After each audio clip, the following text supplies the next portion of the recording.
October 17th, and we're at the Stevens household in St. Augustine, Maryland, outside of Chesapeake City, talking to two veteran firefighters from the Chesapeake City Volunteer Fire Company.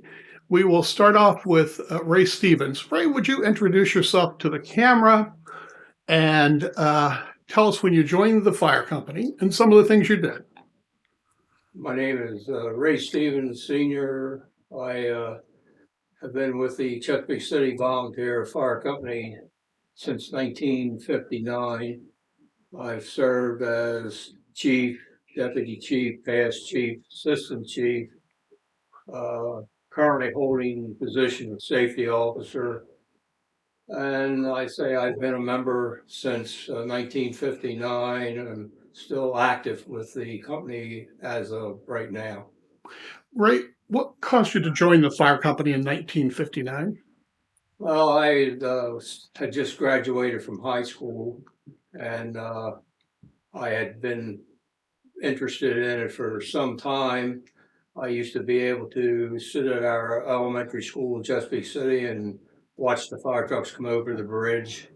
And just things like that, got me into it. And once I got into it, as I said, I'm still active in the fire company.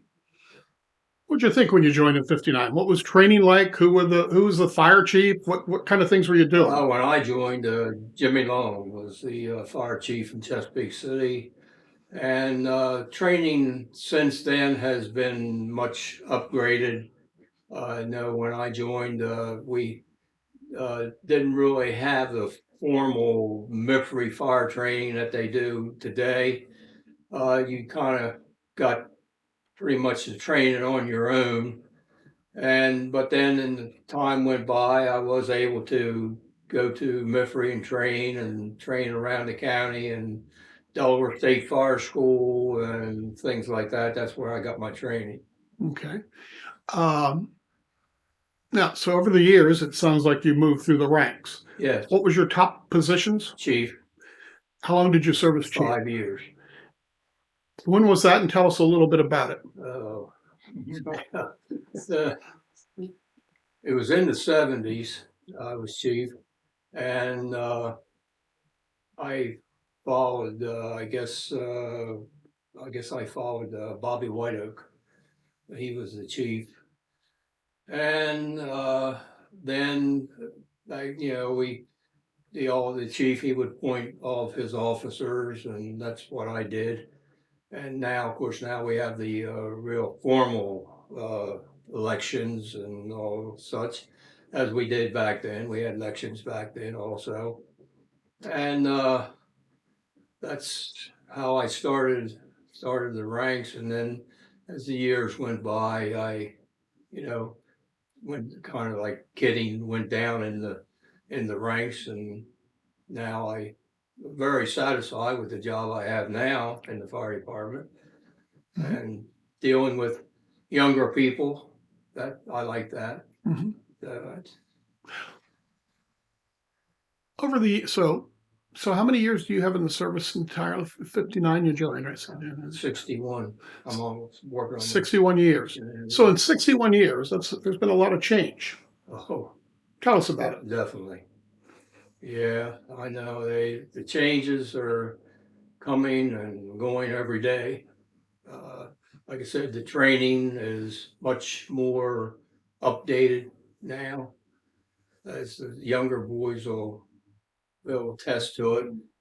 They have to go through a lot more training than we did back then. I mean, you had you started out as a young firefighter and you kind of went along with the other people and watched them and saw how they did it, and that's the way you got started. But now, like I said, we have the fire school training, and all around the state there's regional training centers they can go to, and the other big thing right now is the School of Technology. Through the high school program, they provide training, and I understand that's going to be a more upcoming thing with that program. And that's basically the training and how it gets started. In public safety, did you do any other jobs like dispatcher? Yeah, I was a part-time dispatcher for Cecil County, and I worked two different security jobs in DuPont Company in Wilmington, Delaware, and then Cecil County Courthouse. I was security officer there. So, how did you get involved with fire headquarters? Uh, it was kind of interesting there. They had to. I was where I worked at the original fire dispatch center, which was in the basement of the old CD building, which was located behind the former Cecil County Jail. And I worked there. And then when they moved from there, they went into the basement of the circuit court building in downtown Elkton. And I worked there also as a part-time dispatcher. And it was very interesting. You could probably sit for days and tell stories and back and forth of some of the calls that we worked with or were involved in there. And I know one particular call was, I think it was on like an Easter Sunday. They had brush fires along the railroad from Newark to Perryville. And I also was working when the old Tome School in Port Deposit burned. Just things like that. So, what was it about those brush fires that you were mentioning, Ray? It was along the railroad from like Newark clean to Perryville. Trains going through, and the sparks off the engines with the wheels and all had gotten out into the brush along the tracks, and it just kept going and spreading as the train moved. It was setting more fires along the railroad tracks. Well, back in those days, you must have had brush fires all the time, though, right? Well, yeah, but not to that magnitude. You know, where you probably every fire company almost in Cecil County was involved, and as I'd say in Delaware and Newark, they were the start of it, and then it went on down as far as Perryville. How many dispatchers were handling that? Unfortunately, me at the time, but then later on, as the fire progressed, there's a couple more of the dispatchers then would come in, and they came in and really gave me a hand. So, the Tome Fire would have been a big one too, right? Yes, I mean, it was. Yeah. Yeah. I remember particularly that fire that night. It was like 12 or 13 lines on one phone, and all of them lit up at the same time. All people reporting the fire. Yeah. You weren't on duty when the Elkton train wreck occurred, were you, Ray? I just went into the Army. Oh, I missed that Elkton train wreck by about 2 days. I just went in the Army. okay. If you look back in the fire company over those 61 years, what kind of memories come up? What, like people that were great leaders? One of the biggest ones for me is the Bahamia Bay Yacht Club fire we had down on Town Point Road. That was known as probably the biggest marina fire in the state of Maryland at the time. I mean, I'm sure there's probably been some bigger than that since, but at that point, that was the largest marina fire in the state of Maryland. I can remember it was very cold. It was snowing when we went to that fire, and Donnie Briscoe was chief, and we pretty much had the fire contained, and then oil and stuff out of the boat started floating across the top of the water. And the next thing, we were already back to the station, and we got recalled back down there. That all that oil and stuff had taken off, and all they heard was a great big boom in the water, and it was just like, I'd never seen anything like that before. A fire burning all across the top of the water. How about members you served with, right? People, any members you served with? Members I served Yeah, with. fire department members. Well, one of them sitting right here alongside of me. I served with Frank and let's see, Bud Reynolds. Yeah, I served with him. All the ones that I mentioned, the chiefs before, I think I served or was with 13 different chiefs in the 61 years so far.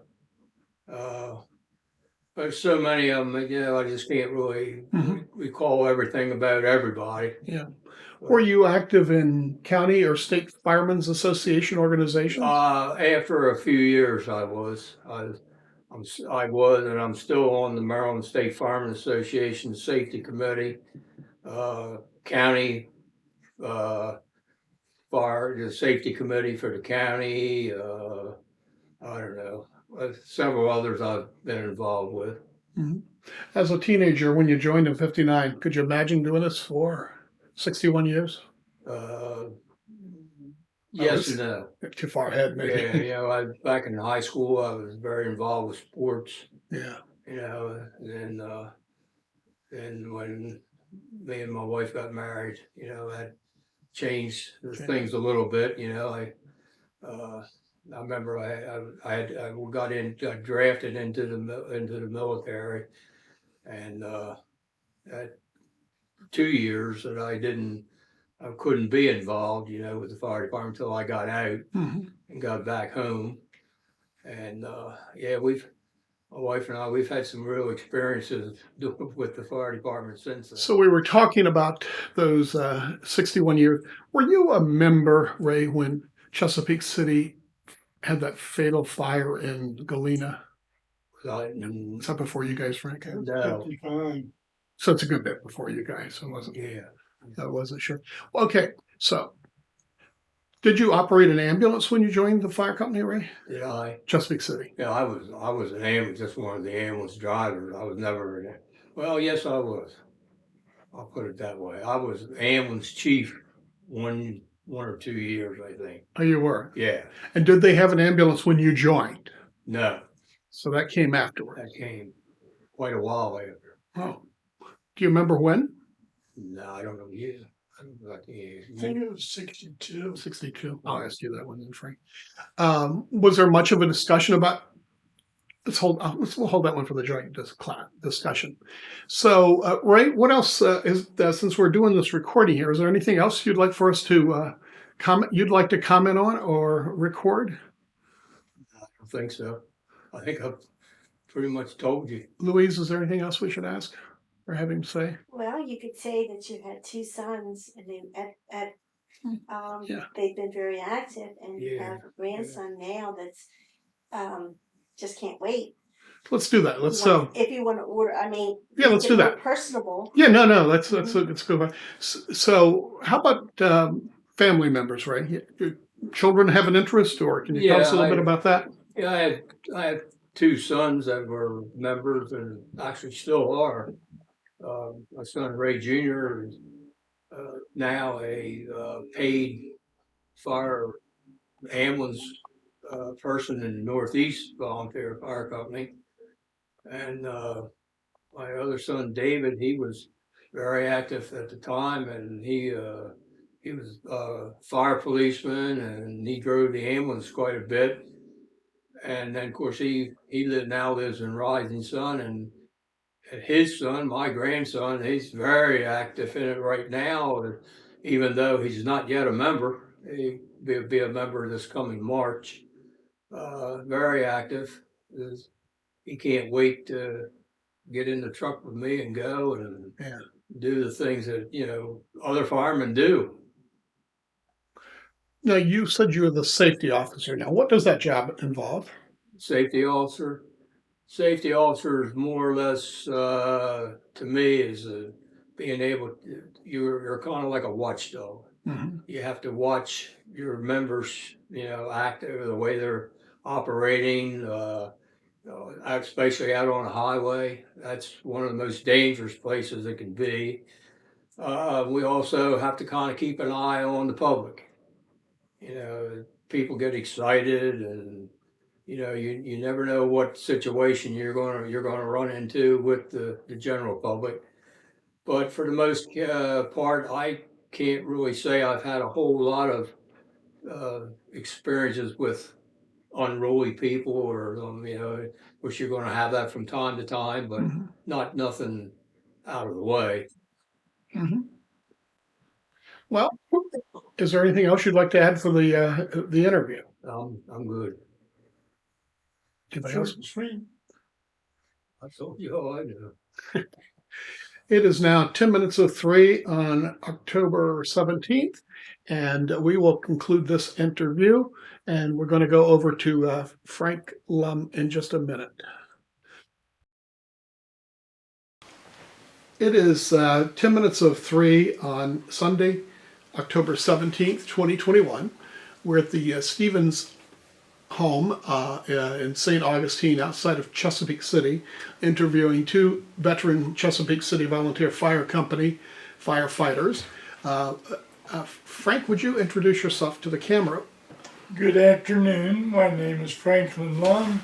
I have been a member of the fire company since August of 1962, and I have held several officer positions. What got you interested in the fire company? Well, I was driving a milk truck at that time, and they had a brush fire in Delaware, and I went down to the firehouse to see if I could help any, and they said, take power wagon, drive it to the fire. And I didn't know how to pump it at the time. But I had a veteran firefighter with me, and he was able to instruct me, and we got to the fire and found out didn't have to pump it. And you weren't a member, yes. And then I joined membership. It was rough at the time because the president and vice president were very strict with who was they going to let in to be a volunteer. And that was Reynolds and Stapps that were officers, had been so for many years. So you joined in 62? Yes, 62. By the way, were you working for Lawson's? yes. You were for, yeah. Drove a milk truck for Lawson's. So after you joined, how does your volunteer commitment to the fire company go? For instance, training, jobs you serve in, things like that. A lot of my training was on the spot training. I used to take different courses through the county, through the Eastern Shore Volunteer Firemen's Association, where you spend 6 hours a day and you get a recognition card signed by the people that did the training, and that was a lot of time through the University of Maryland. What about officers' jobs, Frank? Well, I have been treasurer for many years.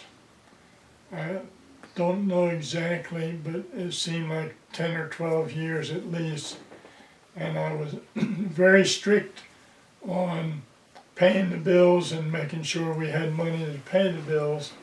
And I got that recognition from the different ones because they knew I wouldn't pay the bill unless I had authorized bill of sale. Were you president? I was president at different times for 6 years. I can remember, I think it was back in the 70s and possibly the 80s.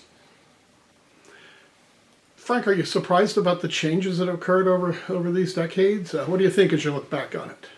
Well, I realize that they have much more training capabilities and responsibilities. And I think it's good for the volunteers because if you don't know what you're doing, you can get hurt very quickly and very easily. And it's something better than going to the scene of a fire and not knowing what to do. Yeah. How about equipment? So since you were the financial guy, does it surprise you with the equipment and what they're able to do today?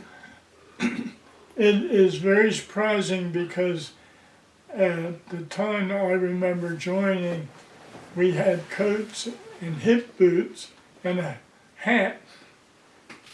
And then they started adding different things to it.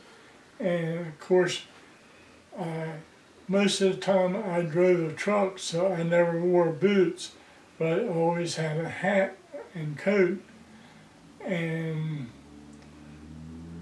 I guess that was my joy of joining the fire company, because I was able to go down the road at excess speeds, and I had a personal car that had 4 on the floor, so I was able to shift the gears.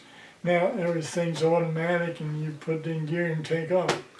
You mentioned how difficult it was, how your two presidents were, vice president were pretty well disciplinarians, are tough on joining. Yeah. So was it harder for a young person? Were you 16, Frank, when you joined? Well, I was going on, let's see, No, you'd have been older because you were driving. I was 21. 21, yeah. So I was able, that's why they wanted me in, they needed drivers too. Yeah, so you could drive, yeah. What about if the discipline in those days, or the expectations for working Well, broadly? If somebody said something you didn't like, you told them so. And there wasn't any punishment for it, because most of the time what they would say to you would be understandable, a good response to tell them what you felt. Yeah, yeah. Were you expected to work a lot of fundraising type of things, administrative type things? Was that an expectation in Chesapeake City?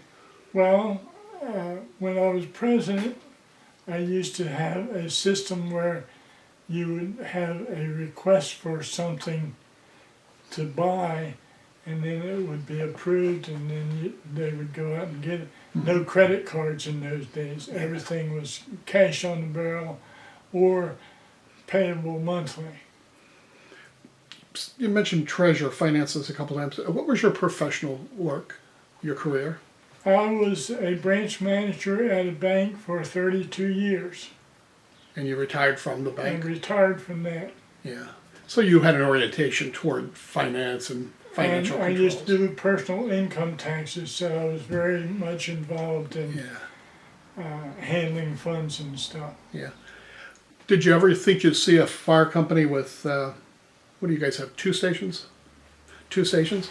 Well, when I joined, the one station on the north side was just 2 bays. And then in the early 60s, I think it was the early 60s or late 60s, they built 2 more bays on that station. And then I wasn't very active when they built the station on the south side. Yeah. So, of course, your fire department has some challenges because you got the canal and it kind of divides things, and a bridge that provides access. Was there talk in the early days about having a south side station? There was at one time, very early, but the funds that were coming in was very slight, and we had to limit what we could spend and adjust accordingly. Yeah. Was Chesapeake City big on different fundraisers like bingos or dinners or? Well, I can remember we used to have carnivals once a year. They used to have homemade dinners, Bingo. and bingo was a big thing, and I was the chief caller there, controlled that, and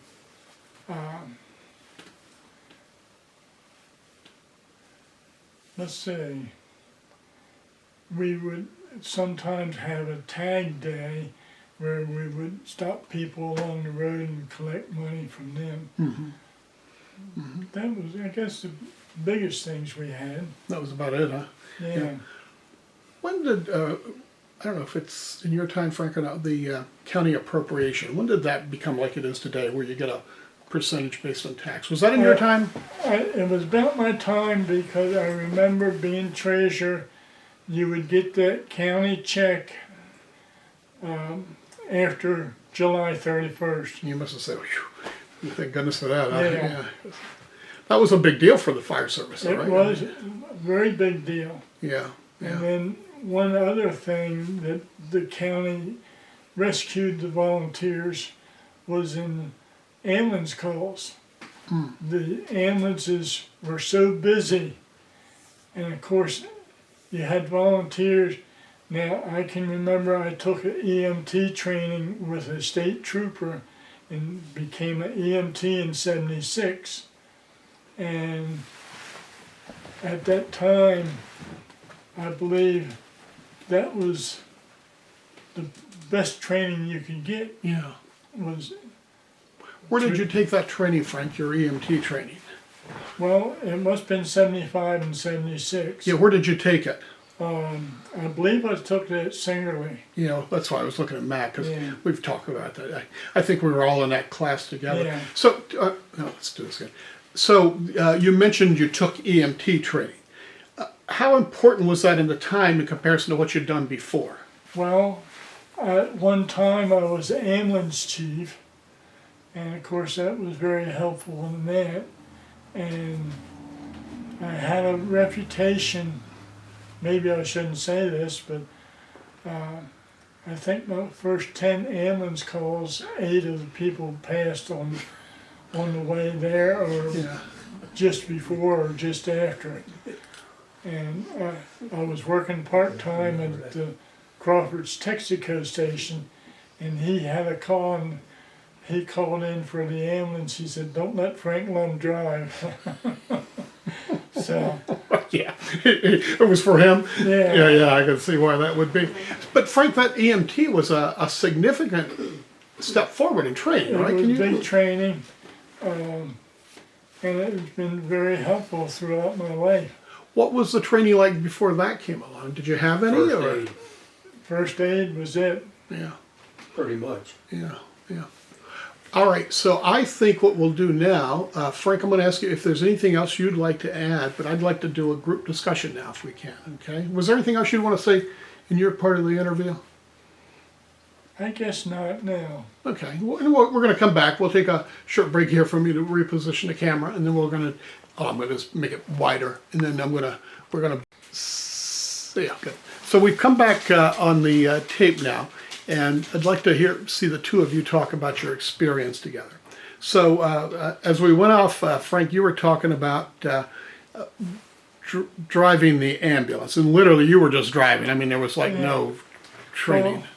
I was, after my EMT training, I rode in the back with a couple people. And I remember one incident, we took a patient from Union to Baltimore, and I was in the back, and this guy hit the ambulance broadside. The light had just turned red for us. The driver sounded the siren, and this guy was the second car in line. He came and hit us broadside Goodness. Where were you? Was that in Baltimore? in Baltimore City. Did you go to Baltimore much with calls? We would take patients down to the hospital for the criminally insane. I forget the name of it. It was out on Spring Grove. Spring Grove. Yeah. Hospital. Yeah. So Ray, you weren't into the ambulance service? Not as much. Yeah. Frank, when you joined the fire company, did they have an ambulance yet when you first drove that brush truck? I don't believe they did now. Okay, so it came a short time A after. short time after that. Afterward, yeah. They got I think it was a Chevrolet panel. Pound truck, that's what it was. Yeah, that was our first ambulance. So, both of you are in before there's fire headquarters. Yeah, I was. Is that right, yeah. Frank? Well, Or not? Fire headquarters, when yeah. when I first joined, I don't think there was a fire headquarters. Yeah, who was taking the because calls? That's my question. The Corps of Engineers at Chesapeake City was taking the calls, and you went to the firehouse and they had a phone in the Crank front, You had to ring it up, You ring the crank and phone. they would tell you where the fire was. You had no communications radio-wise. At one time, I believe, at one time that the calls, if I may be wrong about this, just trying off the top of my head. I believe a lot of the fire calls for the county went into Singley Fire Company, the station up on North Street. Because I can remember Mitch Bolden talking about So, yeah. taking fire calls up there. And I know like on Sunday mornings, I think you're right. Mitch would do the radio check for all the units in the county. So if somebody in Chesapeake City had a house fire, or whatever, brush fire, they called the canal dispatcher, or was there a phone number set aside There for was fire? a separate phone Yeah, number. separate phone number, but they had the capability of blowing the siren and all. Like Frank said, it was kind of interesting. You know, you would run into the station over at Station 2, because we didn't have the station on this side then. And I can remember you go in the front door, and the front window at the front of the building over on the left-hand side was one of those crank phones, and you'd pick that phone up and you ask the dispatcher, and they would tell you, oh yeah, okay, there's a field on fire down by Mrs. Brown's house out on Town Point Road. She lives right next to the next house, and it's green in color with red shutters, and that's the kind of directions you got at that time. Now, when you crank that phone, are you going through the Chesapeake City switchboard? Is that what No, it it's is? going back to the core. It went directly to the Back- core. So the crank is to wake up an operator somewhere, like Yeah. No, it was we'd crank it so that we could have connection with them. so it would ring. I guess is Yeah, all it does. right, It makes it exactly. ring. Okay, yeah.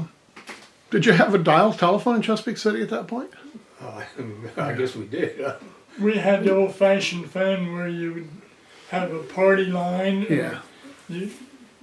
Your ring would be two short rings, somebody else's ring would be one long, and you knew who was on the line. Sometimes you'd pick them up and listen. You could hear Mrs. Brown talking to Mrs. Smith. You know.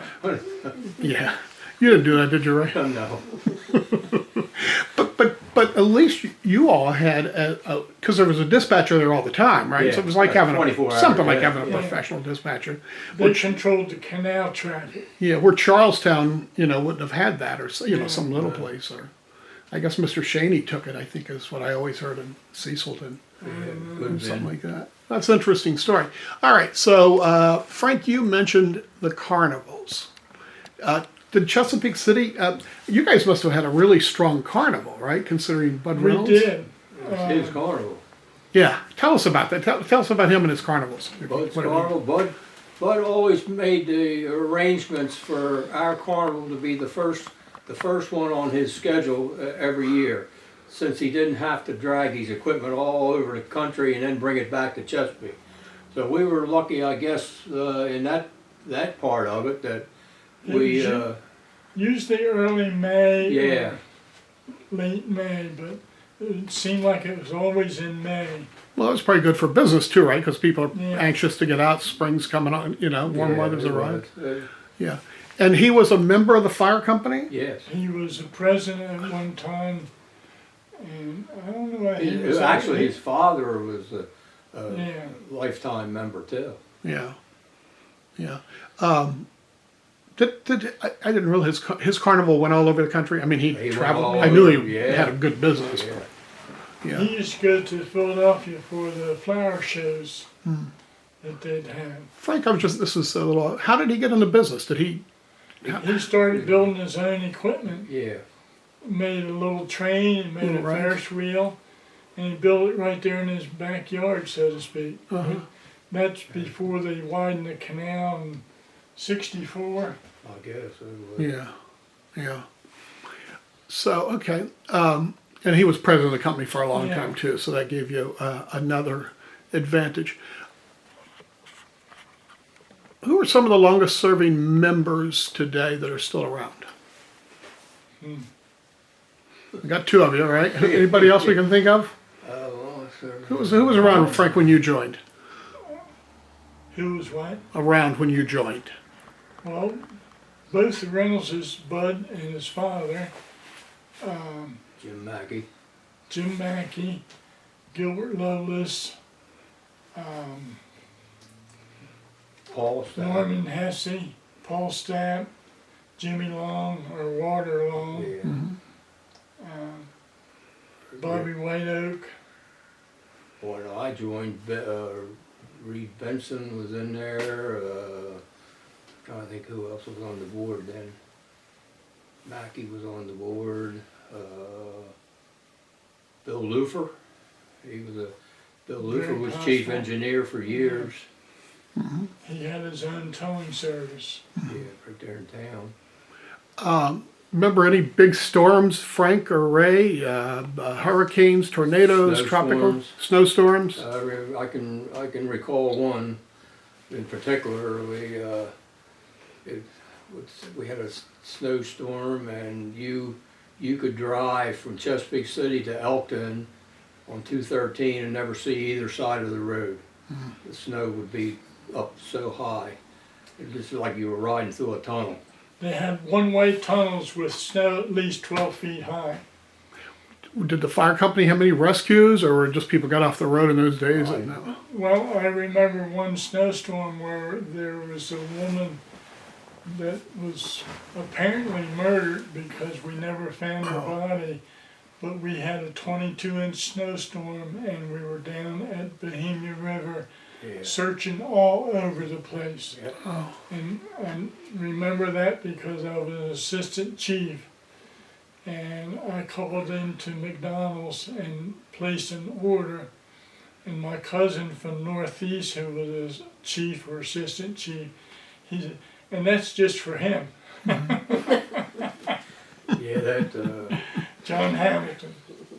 So the fire company searched the fields looking for evidence. Yes. Is that right? I had not heard that, Frank. Yeah. But that's it, when they were building the new Bohemia River Yeah. Bridge, and I still feel that she was buried under that. I remember the crime because it's still unsolved, right? I mean, it never went anywhere.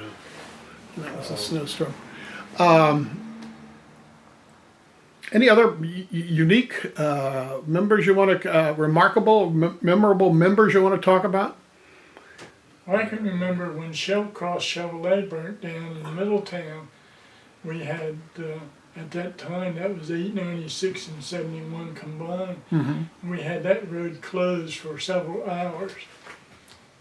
Mutual aid was probably very important to you and the surrounding companies in those days, right? Yeah. Yeah, it's a lot different back then than it is now. Now with the commercialized way it is, shopping centers and all that, mutual aid, you get numerous companies on any given call. Where back then, if you had a fire of any magnitude, you might, like for us, we may get Elkton, we'd get Hacks Point, maybe Cecilton, maybe depending if it was out this way, we'd get Middletown, but nothing like today. And today now we get 7, 8 companies on any call that amounts to anything. Yeah. Yeah. Well, in the old days, mutual aid thing, the chief or the officer in charge would say, get me tankers, get me pumpers, as such and such. They would request who was going to be responding.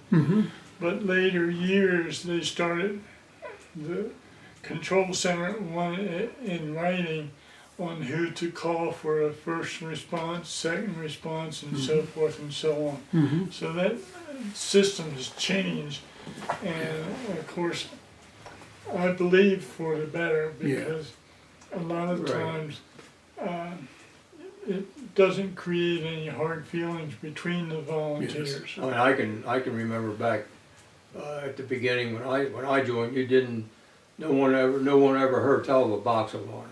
Right. It didn't. There was no such words out that to indicate anything like that back then.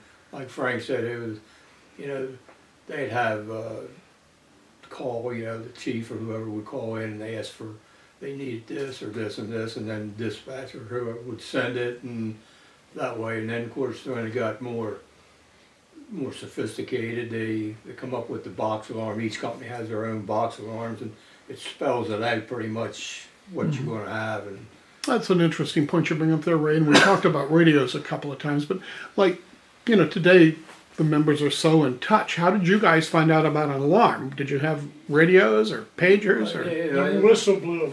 yeah, pretty much, yeah. And go to the firehouse and ring it up then, huh? Well, you go to the firehouse, see where the car was, and then they started selling monitors. Our former president, Charles Wharton, he would sell monitors, and you could get the crystals for the different channels. And I think they would run $50, $60 or higher. Yeah, for the radios, or depending on how many channels you wanted to. Right. Well, that was an improvement, though, right? I mean, Yeah. because you could at least hear, from home where the call was, or something like that. And then some chiefs had headquarters give them a phone call before they blew the whistle. Did your chief do that? I was accused of that, but Would Marie Cooling do that for you, Frank? Marie was very good. She was good, yeah. You don't want to hear them, so In you ain't getting fact, this on speaker, have you? It's running. You're on tape. That's all right. We don't want to. I fell off of a two-story house one day, and these two girls were walking down the street, and they heard a commotion. Here I was laying on the ground, and they went into the house next door and told the girl that lived there, and she called the headquarters. And at that time, you had to dial 885-2222. And all she said, Franklin's fell off the roof.